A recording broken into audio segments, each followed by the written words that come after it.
Hey everyone, David C. Anderson here, coming at you from the KnifeCenter, and welcome to episode 146 of Knife AQ, where I answer all your questions, sharp or dull. This week, one of the questions we're asking is, how many knives do you actually carry every day?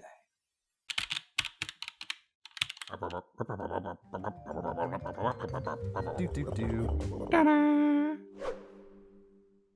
to buy a vowel. You'd like to buy a vowel, would you? It shouldn't be a provocative question, but it kind of is, isn't it? I think some of you will agree. Anyway, welcome to the series. If you're unfamiliar with it, what we do is we pull out questions from the comment section below these videos. So if you've got a question and you would like it to be considered for a future episode, comment section will be your best friend. Drop it down below. First question today comes from Andrew Fournier, 8817. Skeletal plus Huntsman. Easy to carry, complementary tools. You've never looked at that combo that I've seen. I have never looked at a combo like this because I don't really often consider a pair of multi-tools being like a primary carry. So it's interesting to think about where you're coming from. And I could kind of see this as a combo of tools right here. The way it would kind of shake out for me would be Huntsman would be your primary knife, primary user for just day-to-day stuff. You got your knife blade, you got scissors, you got a saw, although daily, that's probably not the biggest user for most folks. Secondary blade, some capability of screw driving and prying with the two tools right here, both flathead, smaller flathead, and certain Phillips right there, and then some tools on the back as well. Then when you need more than this can offer, you could reach for the Skeletal. One-hand opening blade, partial serrations for greater shearing or greater ripping power, shall we say. The pliers, of course, and better driving capabilities thanks to the expandability of Leatherman's flat bit system. So you got two Phillips head right there and two flathead in the form of an extra bit stored in the handle. And of course, a bottle opener, which you can do that with the Huntsman as well. So it got me thinking, this is a little bit different than what I tend to use as a complementary set of tools. And I'm going to use this as a jumping off point to talk about, or to invite you folks out there to talk about what you actually carry day to day. What do you pair together? And I'll get to some of my thoughts in a minute. But one of the things, in a way, this feels kind of halfway there. Stick with me. The advantage of having a plier head here and a separate multi-tool would be the ability to hold a bolt or something stationary while twisting with the other. And as such, the Skeletal has like the better twisting and the better plying capabilities built in. So you might even be able to push that a little further, depending on what other multi-tool you're pairing with. But here's what I have typically done in the past. Longtime viewers of this channel will know I'm a big fan of the Victorinox Evo Grip S18. My logic being, a Swiss Army knife or similar sized multi-tool is just way too handy not to have on and about your person every day. And this just happens to be my particular model of choice when I'm carrying a Swiss Army knife. But the things you don't get from a Swiss Army knife that you can get from more enthusiast-friendly standalone blades: one-hand opening, better steel, and nimbleness as well. There are multi-tools out there that have more premium steel and one-hand openability. The new Leatherman Arc especially is quite nice. But even those are a little bit bulky. So I would always pair this on my belt in a little horizontal belt sheath with a primary folder. But if I'm really being honest, I would almost always have the Leatherman Wave as well in my bag, the backpack that I bring to work every day. In a way, this is kind of a similar combo as the Huntsman and Skeletal. See how I'm very skillfully displaying all these at once, aren't I? Maybe Thomas will have some better footage for that, but maybe not. No guarantees. No guarantees. So I get it. I've also been trying to kind of minimize that as well. I got tired of, just knowing I had the extra weight and bulk in the bag that I may only occasionally use, and also I may not have my bag with me. So I've been exploring some other options for smaller multi-tools that kind of combine the two of these functions. The SOG Power Pint is an example of the sort of thing I'm looking at. But I'm also kind of been carrying around one of those little Knipex 4-inch pliers that all the YouTubers are going crazy about nowadays. Then I just realized though, I thought I was down to 2, because we're not going to count the extra pair of pliers as another knife. We are counting multi-tools as knives in this equation though. But I've been exploring the idea of carrying a little retractable utility blade holder as well. So I'm back up to 3. Add one more, and another, and another. Rinse and repeat. And this is not counting the fact that my bag may have several other knives in it, because I work in the knife industry and often have more knives than I actually need or am actually intending to use on a given day. They're there for other reasons. Yeah, so I'm back up to 3 in a way on some days, but they're all in my person now. I'm not.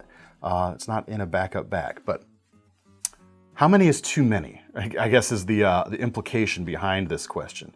And to me, 3 is starting to feel like a little much for me, but maybe not. How many knives do you carry on your person? How many knives is too many knives, do you think, to carry on your person? And are any of those knives you carry with you on a daily basis in a bag to supplement what is on your person? I'm genuinely curious to know. And how many folks, relating to our initial questioner here, carry 2 multi-tools every day? I guess that's an even more interesting question, and what I'm even more interested to find out, to hear from you folks. How are you carrying your tools? Because I don't often think about 2 multi-tools as part of an EDC loadout. Maybe you guys can expand my minds on the way you folks are thinking about it. So, thanks in advance for the comments. Next question comes from Joe Soriano 6598. Hey DCA, I am getting married at the end of the year. Congratulations. And I want to gift some cigar cutters for my groomsmen, groomsmen friends as the gift. I'm in the range of $150 to $250 for a budget. Love the channel and content from a fellow knife junkie, Joe Soriano. Thank you, sir. Well, like I said, congratulations. You didn't mention if your budget was for the total for the gifts for all of your groomsmen, in which case I would need to kind of know the number of groomsmen in your wedding party as well, or whether that $150 to $250 is per gift. So I'll give you 2 options. The first, the Duecini from Fox cigar cutter. These are like $46, made in Maniago, Italy. I think they're made in Maniago. They're made in Italy in any case. Just a simple, classic, nice feeling set. There's a, Thomas, you didn't give me the case on this. You didn't ask for case. Oh. There's a small leather case that comes with this as well, kind of classing things up and making it a little easier to carry without worry of, snippage going on elsewhere. But hopefully that'll kind of give you what you need in a range that you can give it to all your groomsmen. Like I said, this is like $46. So assuming, 250 is the top end of your budget, that could take care of 5 groomsmen right there, or 4 plus 1 for yourself. Matching gift is kind of nice sometimes. But if you do have that higher budget that we talked about, another Fox product, the Cigar Club cigar cutter, comes in just over $100 to start. There are some more expensive versions with fancier materials. This thing is kind of awesome. It's a little overcomplicated in the best way. Cigar cutting, smoking a cigar for most men who don't often smoke cigars is kind of like an event, and something like this kind of enhances the event specialness of it because it's just so out there, creates a bit of a spectacle. Very, very cool. Like I said, just over $100, so well under the budget if those are for your individuals. And one at the top end of your budget, $255 is the Red Horse Condor cigar cutter. Dual purpose here. You've got cigar snipping right there, coming through this side, and you've got actually a set of knuckles as well. If that's the vibe you're going for, this could be another really cool option. Congratulations again. Next question comes from BML Jenny. This is regarding the kitchen knives and toughness. How does hardness and heat treat factor in? I found that the European style chef knives have both a less acute edge angle and softer steel on the Rockwell scale than Japanese knives. this shun right here, for example, which contributes to the Japanese knives being more prone to chipping if handled roughly. How does hardness relate to toughness? Well, generally speaking, the harder a steel is, the less tough the steel is, and more brittle as a result, basically. And for each steel, it has its given kind of ideal range of usable hardness. And that number is going to be different depending on what steel. I don't have like exact examples right here, but the VG10 core on the this Shun Classic Santoku is going to be different than, of course, the X50 MO whatever. I can never remember what Wusthof uses on their classic chef knife right here. Ideal hardness on this steel tends to be a little bit lower. The interesting thing is you could have the same hardness number on the Wusthof steel as you do on the VG10's stainless, and it's gonna be, obviously they're gonna perform differently. That toughness is gonna be different between the two of them. Getting off track here a little bit, I apologize. But anyway, each given steel has a quote-unquote ideal range that's unique to it compared to other steels for performance, and a knife maker can treat towards the higher end of that range if they want to get more edge retention out of that steel, or they could treat to the lower end of that range if they want more toughness in the given design, or find a happy medium somewhere in the middle. Heat treat though, the final number is only one part of it. Each steel has the sort of recommended way to arrive at that hardness number. So let's say, I don't know how hard this is. What is it, like 58 Rockwell, 56 Rockwell? I don't know. Let's just posit for a minute that it is 56, shall we? Acceptable? Sure. All right. Let's just say it's 56 Rockwell. I don't know what the actual number is. If you arrive at that final hardness number the wrong way, you might have a brittle, unfunctioning steel blade here. Some steels might need to be held at a certain temperature for a certain amount of time to help the grain structure form correctly before it's brought down to its final hardness. Yeah, it's a difference of you fatten up a calf super fast, it's not going to be as tasty as something that's gotten to the ideal weight in a slower fashion, so, shall we say. Right? I'm thinking engine braking periods. I guess that could kind of apply here. But yeah, so there's a little bit in the weeds, but broadly speaking, how does hardness relate to toughness? The harder something is, the less tough it is. And sometimes you'll see knives come thicker to give the steel more strength at a given hardness to compensate for that. But that's some broad strokes right there. Anyway, I hope that helps. I hope I was cogent enough in my responses there. I felt like I was meandering a little bit, so I apologize if that's the case. Anyway, now we come to the lightning round for today, which first question comes from KJ Malice. Here's a question for DCA and Seth. Oh, I didn't ask Seth about this. It doesn't matter. It's the same thing.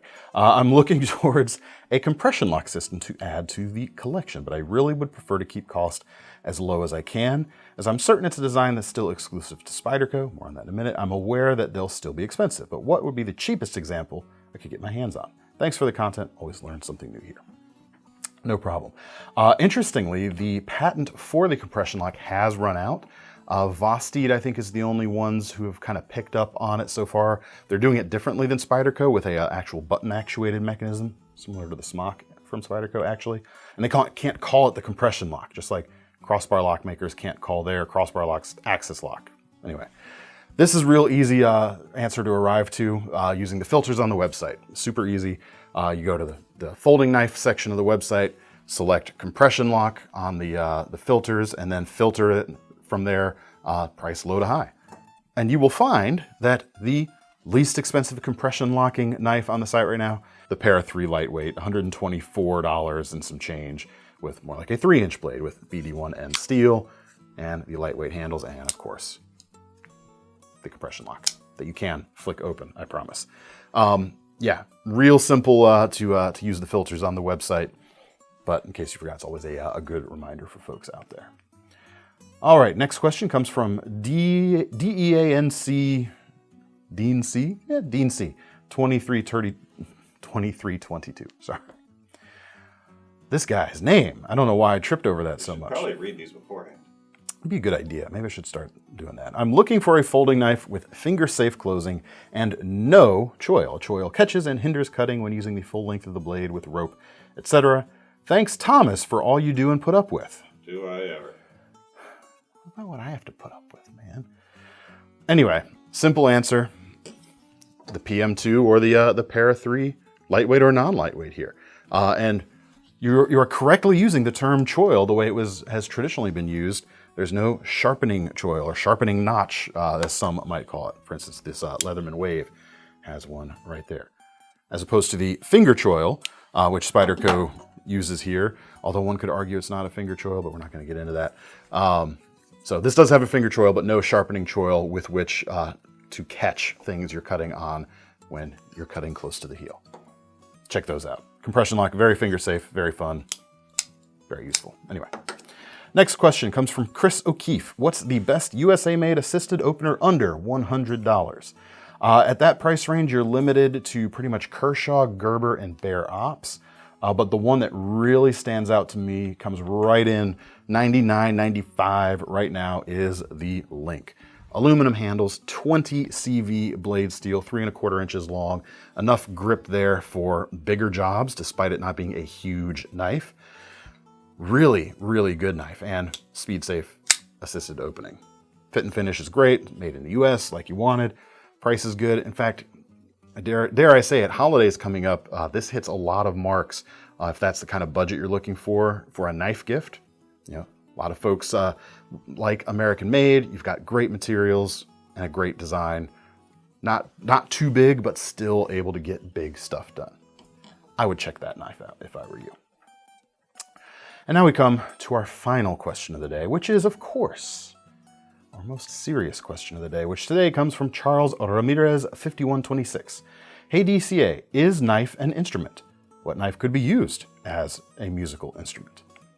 I don't know for sure what the best answer for that's going to be, but as with anything musical, tonality related in music, you're gonna have to make sure your pitch is spot on. And that's where this is going to come in super essential. This is the Boker Plus Tech Tool Fork. Comes in about $73, and it is a tuning fork. Which leads me to a question for Thomas. What's the difference between a pocket knife and a fish? Well, I can tune a fish. No, you can't tune a fish. You ruined my joke. You haven't tried hard enough. You ruined my joke. You can't tune a fish, but you can tune a pocket knife. That seems to be a fixed pitch. Yeah, that's all you need. You start there, and that's your root pitch. That's your reference pitch. Anyway, you can tell Thomas is not very musical, I guess. That's all we have time for today. Thank you, folks, for your questions. Let me know what you thought of the answers. If you have any alternate suggestions. How many of you out there daily more than one multi-tool? Multiple multi-tools. I would like to hear from that contingent especially. But anyone, if you've got your own questions, again, leave them below. And if you want to get your hands on any of these knives, check out the links in the description. That will take you to KnifeCenter.com. And don't forget, of course, about our long-running Knife Rewards program, which lets you earn money back towards a future knife when you buy a knife today. You can get 5% back if you save up all your points. And if you buy double points items, you can actually get even a bigger percentage back. I'm David C. Anderson from the Knife Center, and that's Thomas behind the camera. We're signing off. See you next time.